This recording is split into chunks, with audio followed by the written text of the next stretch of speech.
Pentru, să zic, finalul workshop-ului din seara asta, aș vrea să împărțim câteva impresii cu un bun prieten de-al meu care, cu totul întâmplător, am aflat că este în România ieri seară și care a acceptat invitația mea la acest workshop. Este o persoană dintr-o formație americană pe care am adus-o anul trecut în București și care în acest moment se află în spate. Dave, please come forward.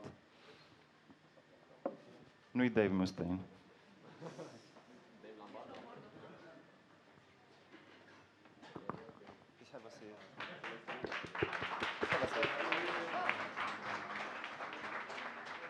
Ok, sperăm că, presupunând că toată lumea vorbește engleză, vom avea din acest moment dialog în limba engleză. So let me introduce you Dave, the drummer of Solace of Requiem band from United States. Hello. So I think one of the main points Titus wanted me to get across is that you guys have a pretty good scene here in Romania. Just for example, not long ago I was on vacation in Slovenia and I saw a band and there was literally 5 paying customers, including me, at the show. That same band ended up coming here and I was told that they had like 120 or 130 people at the show. So, I mean, it's, you know, the big thing is there's going to be good shows and there's going to be bad shows everywhere. If you end up touring, you can't expect every show to be good. Sometimes you're going to have to play in front of nobody. I think the most important thing is when you do to maintain a professional attitude. To me, when you enter a show, if you're playing, from the moment you enter there, you're basically working, is how I look at it. It's your job to be friendly to everyone, to not get wasted before you play. Nobody ever likes that when you're just annihilated. Your band gets mad, the promoter, you know, everything. But yeah, it's really all about attitude. I don't know what more to really say about that, but is there anything else I should touch on? Doar o completare la ce a spus. Este vorba de o formație care a venit relativ recent în România și care, cu câteva zile înainte de a ajunge aici, am întrebat cum a fost turneul până acum. Și ce spune el, cu 5 spectatori s-a întâmplat într-adevăr în Slovenia. Ulterior, a doua zi au avut concert în Viena, unde au cântat la 10 spectatori. După aia au ajuns în Bulgaria, unde au fost 15 spectatori. Iar în București, într-un alt club, au avut 129 de spectatori. Asta este diferența. România nu este ultima țară din Europa. Din contră, avem o scenă puternică și trebuie doar să avem un pic de grijă de ea, pentru că potențial este. Nu trebuie să ne subestimăm. Nu suntem capătul Europei decât geografic vorbind. Okay, I would like to ask you, you had a lot of tours along United States, along Europe. Tell us a little bit about your personal experience. Of course, you're not the let's say manager of the band. You're just doing drums, but for sure you have your personal. Yeah, I've actually played probably more shows in Europe, believe it or not, than in America. So that's a little bit weird, considering I'm from there. But I live actually in New Jersey, I live right near New York City, and people always think, oh wow, you must have huge shows there, and that's not really the case. I mean, the European metal scene is actually a lot better. It's a better place to tour if you're not a huge headlining band, you know? I mean, those bands always do good in my country, but it's harder to be a local band. It's really important, I think, to start in the local scene, but you know, to not forget to try and play elsewhere too, you know. From my experience, I've toured through many European countries, and even the countries that are known to have rather bad shows. Like Italy is one of them.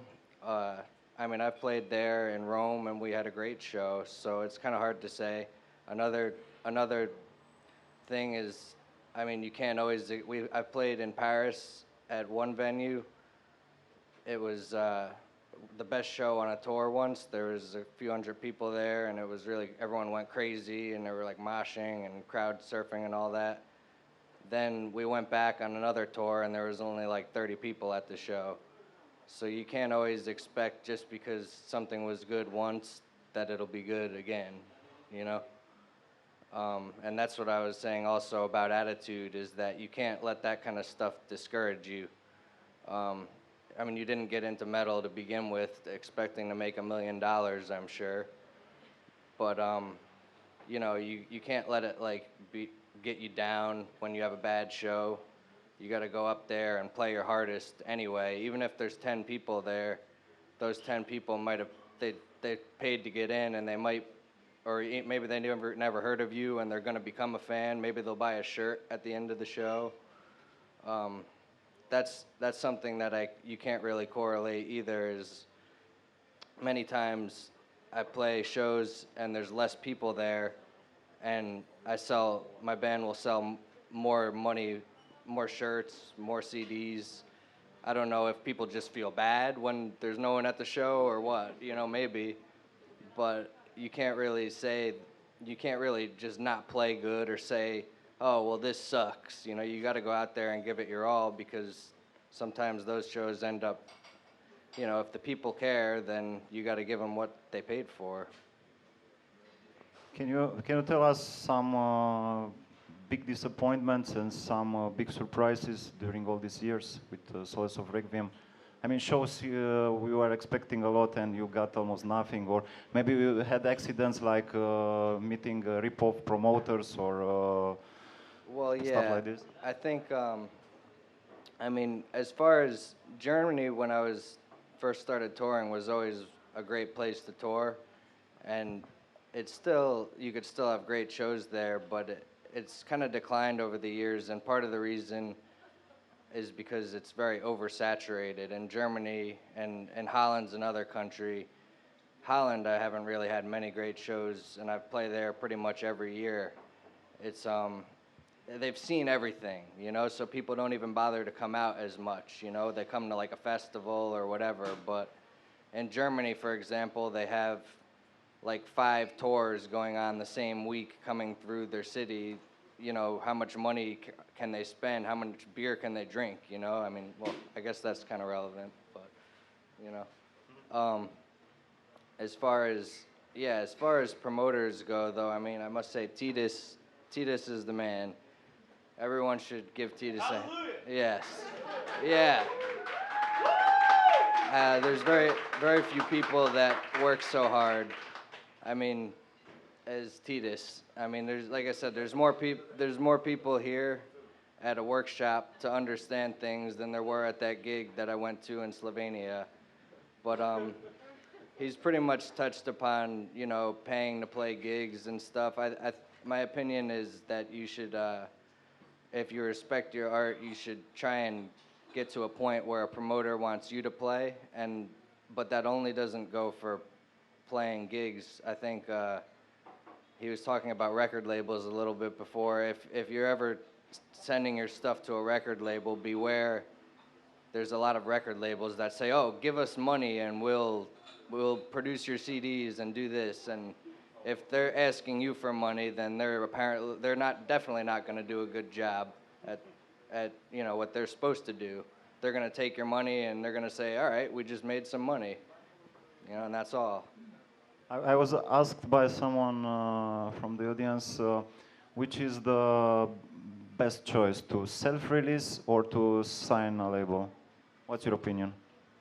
My opinion at this point is, in today's day and age, my band signed with a label this year, and I can honestly say they did not put the money that they had promised us into promoting. Otherwise, I think I would have seen more promotion. So, I mean, I have mixed opinions on it. I would think if Nuclear Blast or Century Media wanted to sign you, that might be good, but you know, to get your feet off the ground. But if they want you to do the next 3 albums, maybe you want to try and negotiate to only do 1 more with them, because the big thing is once you get to a level of fame, I feel like you don't really need the record label anymore. Sure, they do a lot of work and promotion, but in my opinion, does a band like Behemoth really need a record label anymore? I don't really feel that they do. I think whatever they put out, they could make up their own record label and make money off of it. It's obviously harder when you're just getting started. You want to get involved with a big company that can help you, but a lot of deals that they give you don't only take the rights of your CDs, but then they say the biggest thing to watch out is if they ever say that you need to pay them part of your merchandising money, because that's the last thing that bands have nowadays. Nobody really buys music as often. Some people do. It's still something that record labels determine who they're going to sign or not sign, is based on how many CDs they sell and stuff. But when they want to take the money that from your T-shirts and stuff, that's not good. You know, they say, oh, well, when you tour, we get 30% of your merchandise money. I mean, to me, that's a bad deal, you know, and a lot of them are doing that nowadays, and to me, it's something to look out for. You know, with all the internet, and it's a lot easier for a small band to get their name out. I think the most important thing you could do is keep your attitude and make lots of videos, because YouTube is definitely the best source of promotion that exists nowadays. I mean, I don't mean music videos. I mean even just short clips of yourself playing, you know, and stuff like that. I think that's really the best form of promotion, and when you take off on YouTube, I feel like everything else will kind of start coming together. Bigger than Facebook? I think YouTube is. I think Facebook. The problem with Facebook for my band is, I mean, they've made your organic post reach, which is like when you just post something and you don't pay for it. They've made it really hard, so less and less people in your news feed see it. Once people start, if you have some hype and people start sharing it, then maybe it works. But for an underground band that's just starting off, it's like you don't get a lot of activity on your Facebook page anymore unless you pay to promote it, you know? And that was Facebook's big, you know, tactic to make a bunch of money. First they made everything free, and now they're like, oh, well, pay us and more people can see it, and you got to give them money. So, I mean, I've heard both good and bad things about it. I don't think it's too expensive, some of it, to do, but some people say that when you do it, there's click farms that are just generated so that they like your page, and it's like people from Africa and Asia that don't really have anything to do with metal. It's just that their accounts will get deleted if they only like big corporations or something. So they pretend that they're real accounts, and they click on other things too, you know, that aren't. So it's I've heard mixed things though. I mean, it's definitely obviously it's still a key factor. You need a Facebook. I think events pages and, you know, stuff like that are really important, obviously. So I can't say it's not useful, but I think the best means of promoting yourself in today's age is with videos. I have a delicate question. If you want to answer, okay. If no, it's no problem.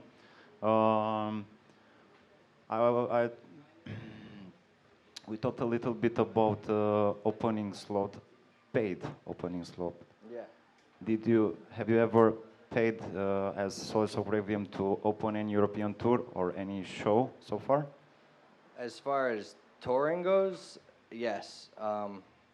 Never for a show, but for a tour, we have paid and they worked out, but they were highly expensive. And I guess it's kind of like you get what you pay for. How much per show? Just for curiosity of the audience. It depends on the Agency, probably. it depends on the agency, but Yeah. you're gonna pay anywhere between 200 euro and 500 euro per show. Now that seems like a crazy amount of money, but there's a few ways of looking at it. If we were to rent a van and pay for our gas and travel around on our own, a tour would still cost us nearly the same, if or about the same amount of money. So as far as paying to play a tour, I think the big thing with my band is we would only, if we have the budget, we would only do it if the slot is right. We never choose, oh, well, we'll get to be on the nightliner, but we're going to open in the first band in a package of 5. I mean, and then you play at like 6 p.m. every night. That's not really very positive, you know? The main thing if you're going to pay to be on a tour is you want to get a good slot. As far as paying for shows, I feel a little less strongly about that. I've never personally done it. A lot of promoters in my country ask bands to sell tickets. So they pay them money, they pay the promoter, and the promoter gives them tickets, and then they sell the tickets. My problem with that is that then these promoters, at least in my country, then they don't promote at all, and these bands never actually sell all the tickets, they just bought them. So no one ends up coming to the show anyway, and you paid a bunch of money to play for nobody. So I've known about that since I was a little bit younger. In my country, it never works out. In Europe, I don't know as much about that, because when we come here, we always set up a tour, because I mean, we're not gonna like buy plane tickets and come over here and play like 2 or 3 shows. You know, we try and do at least a week, like 10 days or, 2 weeks. What actually do you get for that money you have to pay as an opening? So do you get the same conditions as the headline? I mean, accommodation, food, drinks, and so on, or just you pay and that's all? On tours, yeah. I mean, every agency and contract is going to be different, but what the ones that we've done have been, we were guaranteed our spot every night. So if there was any other bands that would join the tour, they would play before us. That was important to us. We would get catering, which, I mean, that saved us a lot of money because we ate every day. We got really good food. We saved some sandwiches for the morning. You don't have to pay for gas. Basically, it's going to cost you money either way, is what I'm saying. When we do all this stuff on our own and we set it up and we try and book it with local bands and tour around, I mean, the cost of food alone is a lot because you don't get anything, and then you're guaranteed beer every night. So yeah, I mean, that's an important part of the contract. If you do plan on doing that, is to make sure you get the same conditions as the other bands to a degree. I mean, the headliner might get some special things on their rider, but make sure you're not getting screwed out of food and beer, and make sure your spot is always going to be the same, because a lot of tours will have, if you play in Germany, they'll have 2 opening bands, and you don't want to get screwed, and they say, oh, well, these bands are bigger than your band. You say, yeah, but we paid for the tour package, and that's really important. So you refer only to traveling by nightliner, or doesn't matter? All these aspects. Yeah, I mean, if we do it, we like to. Otherwise, we usually just book the tour on our own, because if a tour agency is saying pay us money to book your shows, and then they're also saying, and you have to rent a van and go, then the cost is just too much money. It's ridiculous. It's not worth it at that point to us. We don't have the budget for it, and it's just crazy. Pe scurt, în varianta în care vă doriți un turneu în străinătate, variantele sunt ori pe puterile voastre, ceea ce e destul de greu, ori cu o agenție de impresariat, de booking din afara țării care vă va face show-ul lor sau turneul vostru, dar cu adresabilitate mică, pentru că nu sunteți un nume care să aducă foarte mulți oameni în străinătate, ori în deschidere la o trupă mai mare, însă cu costurile de rigoare. Dar chiar și la nivelul intermediar, chiar și acolo există și se discută pe trepte. Vrei să ți se oferă doar asigurarea unor concerte, să ți se aranjeze niște concerte? Ok, te costă atât. Vrei să ți se dea și mașină și șofer? Te costă ceva mai mult. Vrei să ți se dea și concerte, și mașina, și șofer, dar și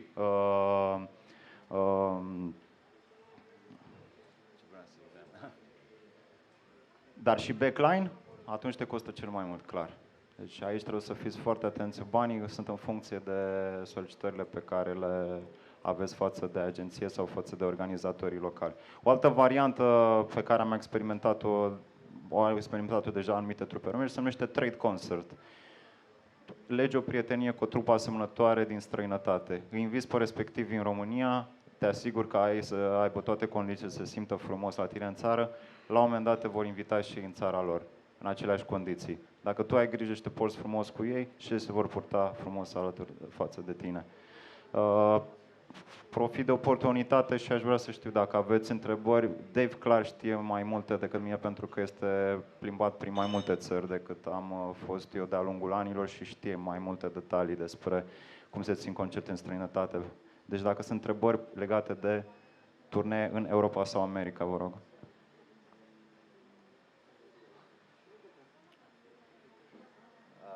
One thing can I add something about always setting up your merch, even if you only have like one shirt? Yes, you can say that. Something else important if you're playing shows that I've noticed is you should always set your always have a table and set your merchandise up. Even if you only have one CD and a shirt, it's really important to set your merch up because if people don't see it, then they're definitely not going to buy it. And keep it set up until the end of the show. Don't finish your set and say, oh, well, no one bought anything. You got to stick around for the rest of the bands and leave your merch set up because a lot of times when the show ends, people will then decide what they want to buy. Hold this one, Sure. the wireless one. Thank you. May I have the word in English for everyone to understand?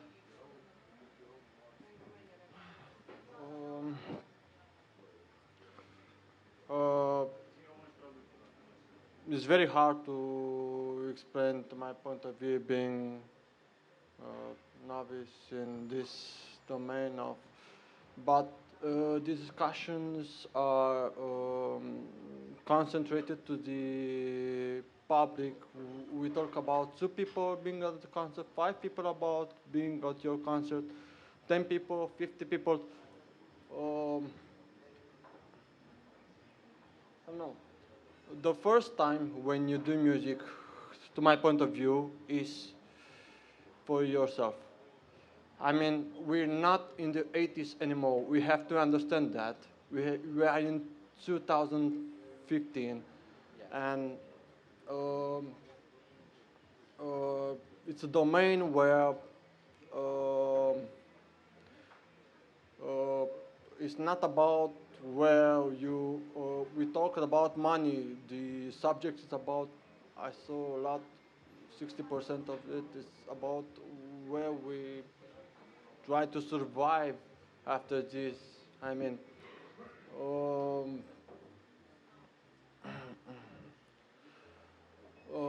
I don't think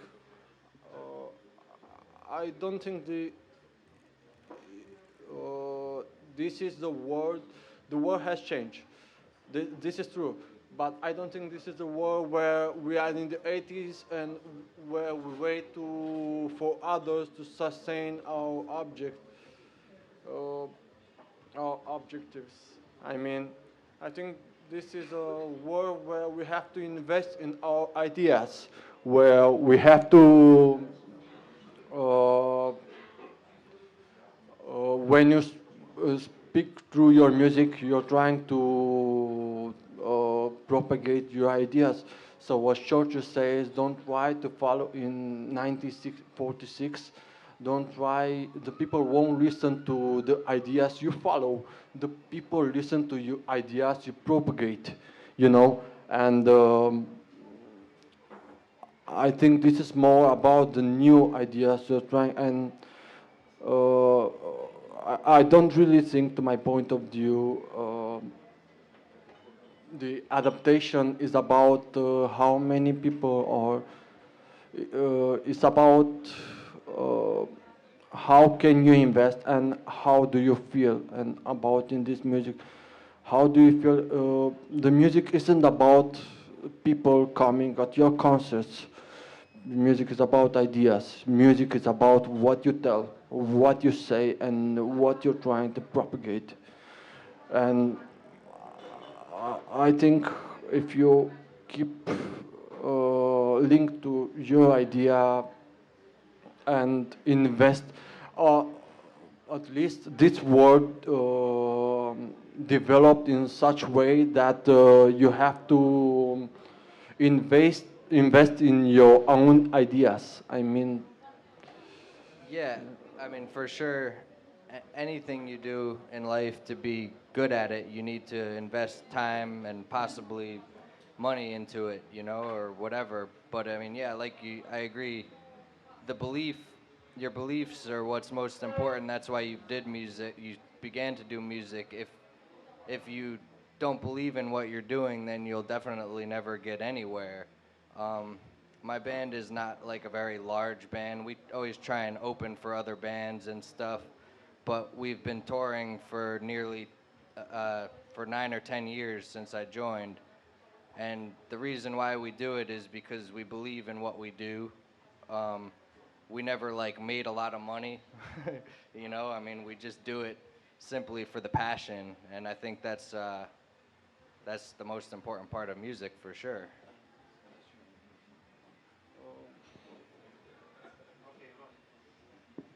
Hello. From a drummer to a drummer, what is the difference between? Do you have a job? Yeah, I have a few jobs at home. Okay. What is the difference between a job and to play music? The pleasure of playing music, Um, I mean, that's from your point of view. well, I mean, no matter, one thing I can say is anything turns into a job. When you're on tour, I've toured for 31 days straight, and when you're on tour for 31 days, like I said, there's going to be bad shows and good shows. And those bad shows, you still got to set all your gear up and you still got to play, even though it's slightly, you know, you don't feel as good about it. So even touring and music becomes work. But I mean, a popular saying is that if you love what you do, you'll never work a day in your life.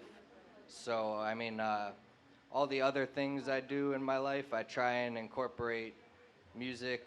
I mean, I have one rather bullshit job at home. I deliver food, but I mean, I still get to listen to songs and count out rhythms that I want to learn when I get home and stuff. So I mean, it's all about finding a lifestyle I think that suits what you're gonna do, because it's not always gonna be easy to make a living with music. But you know, the other thing I do is my father owns a jazz studio, so maybe I help him record. I do some video editing in there, and I mean that's more something that I can align with music. You know, yeah, I'm not. My number one goal is to always go tour and play, but if you find some other jobs, they can be fun and involve music. I mean, I've learned a lot from working with jazz artists that I applied to my metal band. You know, it's not always about simply, you know, doing what you want to do, but it's about learning what to do or what not to do and getting, you know, influences from all sorts of things, really. I understand that your point of view is departed by the job and the music. What is the future, the music or the job? Ideally, the music. I don't ever see myself to stop playing, but also, you know, there in where I live, it's really expensive. So I mean, there's always figuring out the next step in life. It's hard to go away for 31 days, and I come back and I live in New Jersey, and I mean, before I get home from the airport, I've spent like $100 just getting home. You know, so it's like it's hard. The older you get, the harder it becomes too. So I think that's something that's important to remember is to, you know, to just go and do it while you can before all of a sudden you've got too many things over your head. You know, too many things to worry about. But I mean, the other guy in my band is, I mean, both of them, they're nearly 40 years old, and I mean, they still tour, they still make it happen, so it's really about, as I said, is the big thing with music, I think, is your attitude and your perception about it. How do you know, what does it mean to you, you know, and how badly do you want to do what you do, even if you go and you play a whole week worth of shows and only 10 people come to every show. And do you come home and do you get depressed and never play again, or do you just say, well, that sucked, but I'm going to make it better next time, you know? And that's one of the most important things is that no matter how many times I've felt like, damn, I don't know if this is ever going to really work out, that I'll make a lot of money or that I'll be able to sustain this, but I still go home, and I think the feeling I get after a tour, it's actually really depressing, to be honest, after a tour, no matter what, because there's really not a lot that lives up to the hype of traveling around from city to city and playing every night. So that's, to answer your question, that's my ultimate goal, would be to continue touring and to be able to do it. But I mean, also, like I said, I mean, I think some of these bands tour for like 6 months at a time, like 8 months out of a year. I mean, that's like huge bands, but I mean, that's got to become tiring too, I would imagine, you know? It's good to have a balance in your life, you know? My last question is, do you wake up for money or for music? Well, I wake up for music, of course. Except when I need money. Hey, Dave. Firstly, I'd like to point out for everyone here, if you haven't seen it, search for Horse the Band Earth Tour. It's a 10-hour documentary about a tour they organized with their own money. They took out huge loans to play all around the world, from China to Thailand to the US, Europe, everything. It's both quite depressing but also quite inspiring. So the tour was made when they were already on their kind of commercial decline.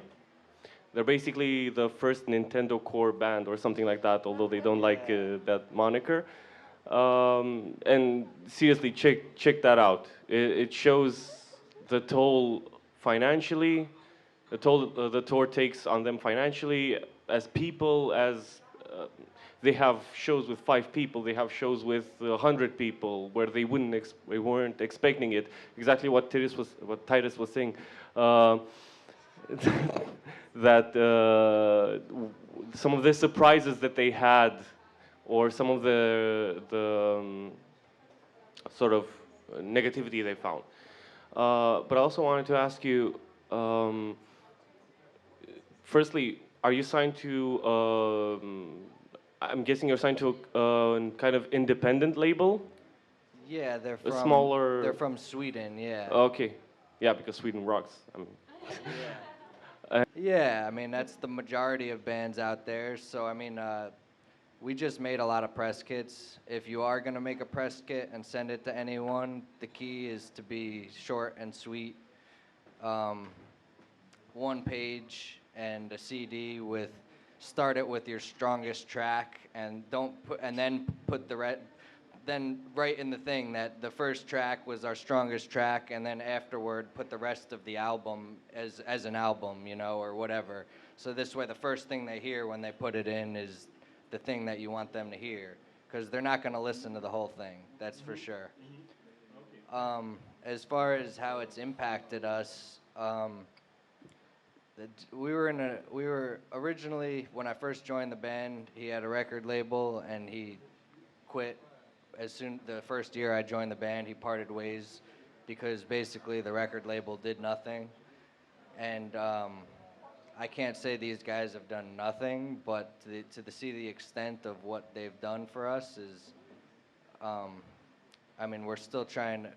Sometimes we feel that we do more than they do, which it should never stop. And to a degree, I don't mean that we shouldn't, but we also invested more. And like I said, I think that they did some nice things. They printed out vinyls for us, which they didn't need to do. So I don't want to talk crap about the label right now, but I don't know. You know, it's a tricky decision. The one thing is that there's management teams as well, and these people obviously want to get paid too.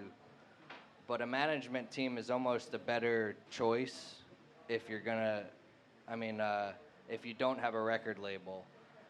We did it kind of backwards this time because these management teams took forever to get back to us, that we signed with this label, then we signed with the management, and they're like, oh, well, we know people here, and we know people there, and we were like, well, so, I mean, that was a little bit disappointing, but in the end,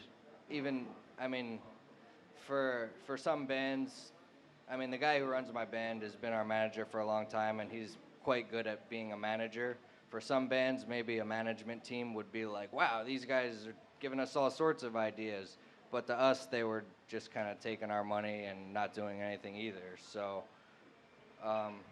you got to watch out. But if you're looking to get signed, you would want to talk to at least find a good manager. You know, ideally, you want a friend who's just good at being a manager and really believes in your band is the best manager you can have. But and another way of looking at it is to find someone with the right connects and just pay them the money to get you where you want to be, and then maybe part ways with them then, or don't if they're working out, you know, if they're actually making you money. Okay, hi Dave. Two questions for you. First of all, how many tours did you had in Europe? And second of all, those tours, do they bring to the band some publicity, some more notoriety, or I don't know, your fame has increased after those tours? Yeah, when I first started touring, it was in 2006, I think, and since then I've been to Europe, I think 8 times, and most were with the one band, Solace of Requiem, and another was with a band called Penetration. And as far as, touring is really, it's good, but it's not the only thing you need to do. You know, the most important thing I think a band can do is have a bunch of things lined up, because the tour definitely we gained likes, and we sold some merchandise. Touring is one of the key factors, but without constant promotion and stuff, then after the tour, people forget it. If you don't put out another album for 2 years after a tour, like usually if you're gonna record an album and you can tour, then you do it all at once. But now if that's all you can do, and then it takes you 2 years to do something again, then for example, it took us so long between, not this album and the last album was only a few years, but before that it was 5 years that we didn't release an album. All the people that had reviewed the album beforehand, and that was from before I was even the drummer on it, but when I joined now, I've done only 2 CDs with this band, but when we sounded like a new band, but we sent it all out to the same reviewers, and I mean, most of those people didn't even exist anymore as far as doing reviews. So it's really important to try and to try and like get on a train and follow it as long as you can, I guess, you know? Hi, Dave. First of all, thank you for being here and sharing your experience with us. I always dreamed, you know, when I was little, I always dreamed that I would be a musician, a singer, and so on. And my mom always said, that's not a job. And, you know, I always wanted to prove her, I always wanted to prove her wrong. I always believed that you can do that. And back in the day when I worked as a reporter, I talked to a big headliner. I'm not going to give any names because they told me this off record. But they were playing in front of thousands of people.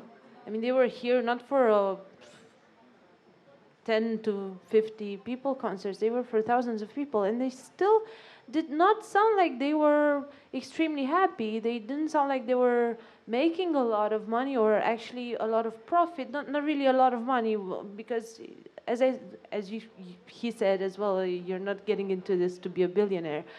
But still, I mean, is there any possibility that you can actually do this as a job, as something that can sustain you, and at the same time maybe have your own life? Because you also said that the older you get, the harder it gets, and I suppose that's where family comes in and so on.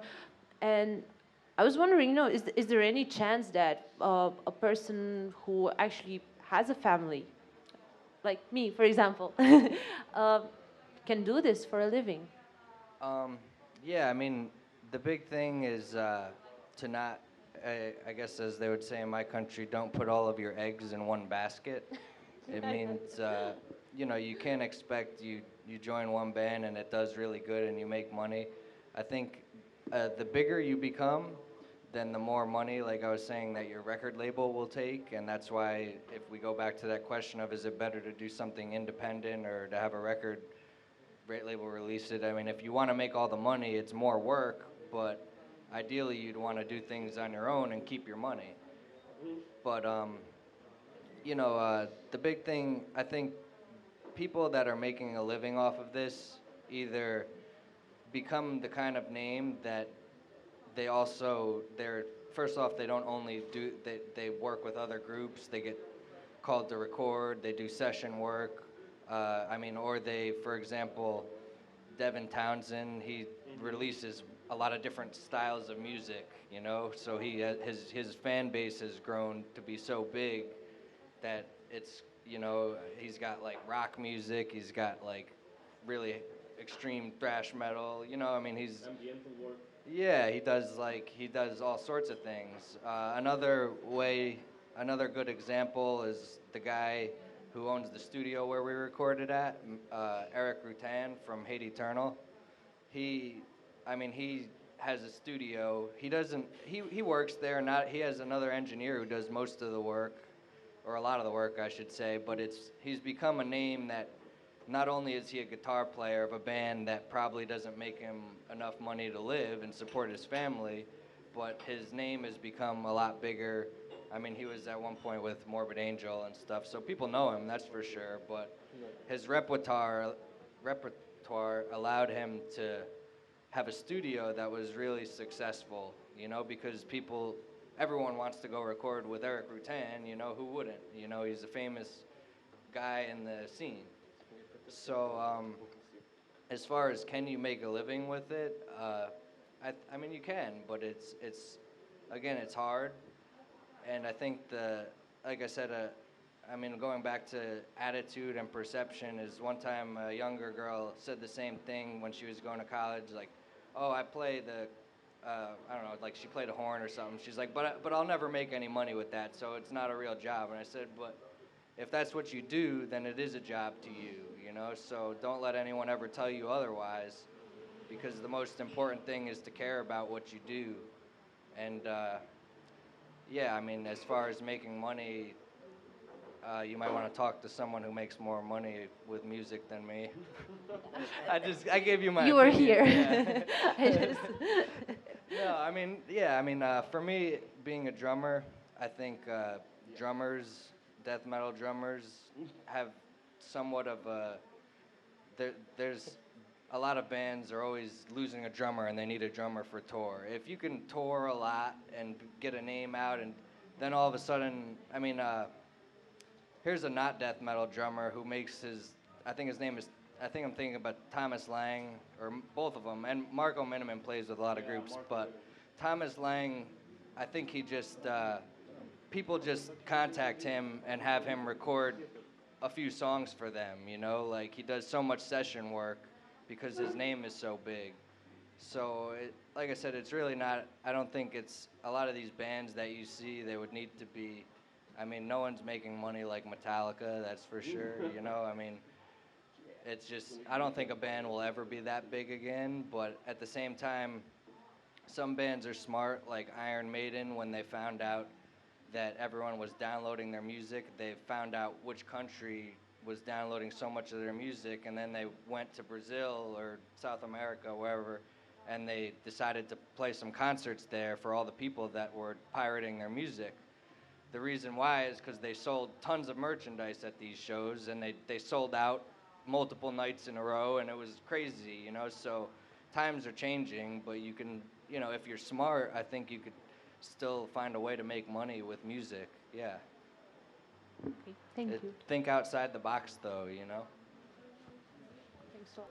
I think to other completion to, I don't know, to the answer, I don't think we should see these matters do and we are successful.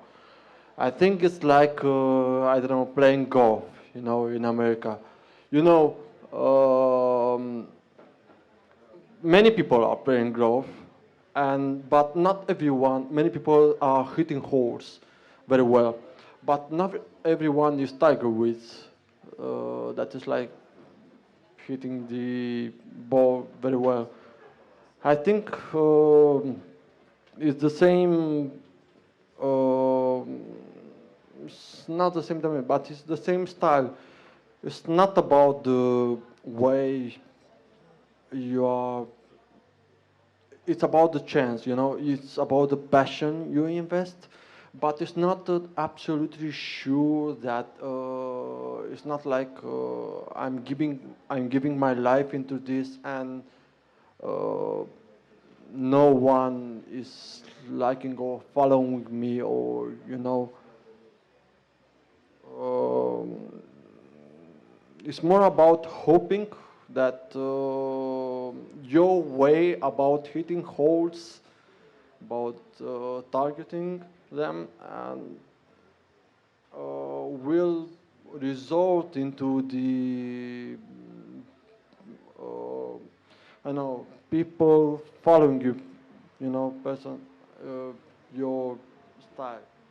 I mean, it's a domain where you have to try, but the result is not always the most successful, you know, because we found most of the people follow the example of Iron Maiden, I don't know, Metallica, or those examples, but today it's not really about, to my point of view, it's not really about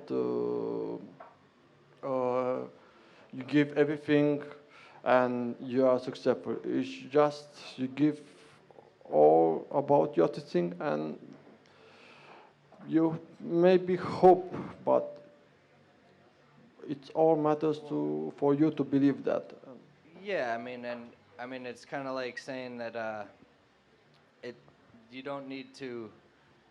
You can be you can be like a construction worker, but you don't, or you can be an architect, but you don't need to be the guy who designed the biggest building in Bucharest. You know, I mean, not everyone is going to get to be that guy anyway. You know, but it's about you know, everyone thinks, oh well, you're not going to make it, but that's not. I mean, that's not what it's about. Yeah, I mean, it's about, like you're saying, doing it, trying to earn what you can from it, and does it make you happy to do what you've done? That's the most important thing, is you know, does it make you happy? Hey man, Hi. 3 questions. Oh, there you First, how many tours do you have? are. In Europe, I think 8, and in the U.S., smaller tours, but like 5 or, I don't know, maybe 6. This one is related. During your tours, how many times did you have the opportunity to get screwed over? Something like, I don't know, you reach a certain destination and the organizer's like, I don't know, you have to pay a certain amount to, Yeah. I don't know, get screwed over again. Yeah, I mean, it's common. It's common more in my country than in Europe. They treat artists better. In my country, it's more common that if you have a guarantee, if you say, all right, you'll give me $100, my band, which is basically just some gas money, and you know, it's not like you're gonna split that money between I mean, it's just gas money and some food or something, you know, and you say, and then you get to the show and they say, oh, well, we didn't make enough money, so, you know, we can't pay you, or here's 50 or something. I mean, that's quite common, and you gotta look at it like how hard they work too. If they give you 50 or 70 and they owed you 100, and you know, you could see that they paid all the bands and they gave you beer and they tried their best, then you maybe shouldn't be mad about it. But when but when they just totally screw you over, then you should probably just never work with them ever again. But yeah, another example of, I mean, nowadays this is probably less common, but we've driven 7 hours to get to a show, and they never called us and told us that it was canceled. They just put a note on the door that said, yeah, this show is canceled. And it was really out of the way. It was like we were going to that show and we were going far out of the way to get there, and that was a real bummer. That was in the USA. Yeah, and in Europe, I honestly haven't had as many problems with that stuff. I don't know if it's because the people we work with are more serious and they see we're coming from another country, and you know, that's part of it. Sometimes I can say, like, when we book tours on our own, we were promised food and a place to stay or whatever, and the food is like not enough, or it's really not very good, and they give you like a room that's basically like you're sleeping outside. There's no heat or anything, and it's snowing and stuff. And I mean, that happened to us a few years ago in Germany, and it was so cold that we ended up playing the show, and we hadn't slept really a lot that week, and we tried to go to sleep, but it was too cold, so we ended up driving 4 hours at 2 a.m. to get to a place where we knew we could have a warm place to sleep. So I mean, things do happen, but like I said, Europe is really a lot better about treating their artists. They have a lot more respect, even though it's metal. They don't say, oh, well, you know, it's just metal, you guys don't need anything. They're like, oh, well, they're artists, you know? Yeah, you know. Okay, and for this one is a little bit awkward. Coming from a bass player, do you think your bass player is a useless cunt?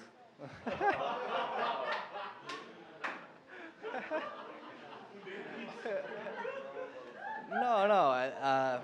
Personally, I mean, my favorite bass. I like good bassists. I'm really a fan of bass in music, and a good bassist. Usually, the thing about bass is that it's meant to be felt, not to be heard so much. But that being said, certain bassists I've seen have really blown my mind, and with like their technical abilities, and others have just been. They've had a style that really impressed me. That it was subtle, but they didn't just follow the guitar, and that's the kind of style of bass I like. But I don't think that makes it right or wrong. I've seen some bassists that use distortion pedals and just mirror the guitar, and they sound good. It's about their sound that they have and filling up that gap between the guitars and the drums. So, I mean, I don't think there's any, my answer to that is I don't think there's any right and wrong with playing styles, and no, I don't think basslists are useless cunts. I think that they're important. Any musician, I think you could pretty much have a band without. I guess it's kind of hard to have a metal band without a drummer, but I've seen other kinds of music without drummers. But I mean, I've seen Animals as leaders, and they don't have a bassist. They use 8-string guitars, but they still play bass. Just they play it themselves with their fingers, and you know, there's different styles of music, is what I'm saying. But I don't think that the bass is a useless instrument anymore or anything. I think it's most bands should still have a bassist. Yeah. Yeah, okay, more or less. If you think about, I don't know, let's say Royal Blood, you know, basically there's a drummer and a bassist. That's, you know? see, yeah, that's cool to me. Like, just drums and bass. Yeah. That sounds cool. I don't know this band, but yeah. It's something different, but anyway, thanks. Cool. Okay, thank you, Dave. Anytime a pleasure. Înainte de a încheia, vreau să vă dau un contraexemplu de cum se face treaba. Am contactat o formație mică dintr-un alt oraș pentru a deschide un concert al unei trupe din străinătate care va avea niște concerte în România. Și fiind prima colaborare cu acea trupă, am întrebat-o foarte sincer dacă sunteți disponibili și în ce condiții și cum vedeți voi colaborarea. Și prima și singura lor întrebare a fost: o să primim bere gratis? Și am zis: în Trupa. Și a doua, evident i-am răspuns: da, veți primi cu siguranță, pentru că orice club oferă puțin protocol, câteva beri, câteva ape. Și zic: alte întrebări nu aveți? Nu. Nu vă interesează scule, cât timp de scenă, dacă aveți voie sau nu la invitații, la ce oră începem, chestii de asta? Apoi ne descurcăm.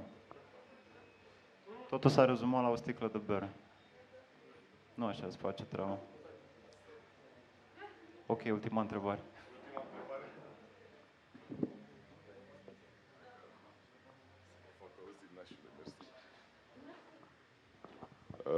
La un moment dat, pe pagina aia, cred că pe asta, nu mai știu, pe care ai zis tu un cuvânt foarte important la un moment dat, care a fost neglijat așa puțin, și ăla se cheamă contract.